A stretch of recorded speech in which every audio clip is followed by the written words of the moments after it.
Oppo মোবাইলের FRP lock খুলবেন, কিছু কিছু মোবাইলের *813# ডায়াল করলে কিন্তু অটোমেটিকলি আপনার এফআরপি লকটা রিমুভ হয়ে যাবে। আসুন এবার বিস্তারিত আলোচনা করি। সর্বপ্রথম আমি এটাকে ব্রোম মোডে এফআরপিটা আনলক করতে চেয়েছিলাম আনলক টুলের মাধ্যমে, কিন্তু পারছিলাম। পরবর্তীতে দেখেন এখানে আমি মেটা মোডে নিয়ে যাই। মেটা মোডে নিয়ে যাওয়ার পরে সর্বপ্রথম আমি যেই কাজটা করি সেটা হলো ভলিউম আপ এবং ডাউন এই বাটনটা প্রেস করি। তারপরে এখানে মেটা মোডে নিয়ে যাই। মেটা মোডে নিয়ে যাওয়ার পরে আমি কিন্তু কেবলটা ইন করি। কেবলটা ইন করার সাথে সাথে কিন্তু আমার এটা ইউজার ডাটা হয়ে যায়, মানে আপনার ইউজার ডাটা ফ্যাক্টরি রিসেট হয়, কিন্তু এফআরপিটা কিন্তু রিমুভ হয় না। পরবর্তীতে আমি যখন দেখলাম যে এফআরপি রিমুভ হয় নাই, তখন আমি এই পদ্ধতিটা অবলম্বন করলাম। ইমার্জেন্সিতে গিয়ে *813# এটা ডায়াল করার সাথে সাথে কিন্তু আমার এফআরপি লকটা রিমুভ হয়ে গেল।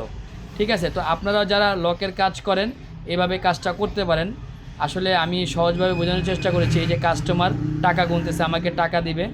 তো সবাইকে অসংখ্য ধন্যবাদ।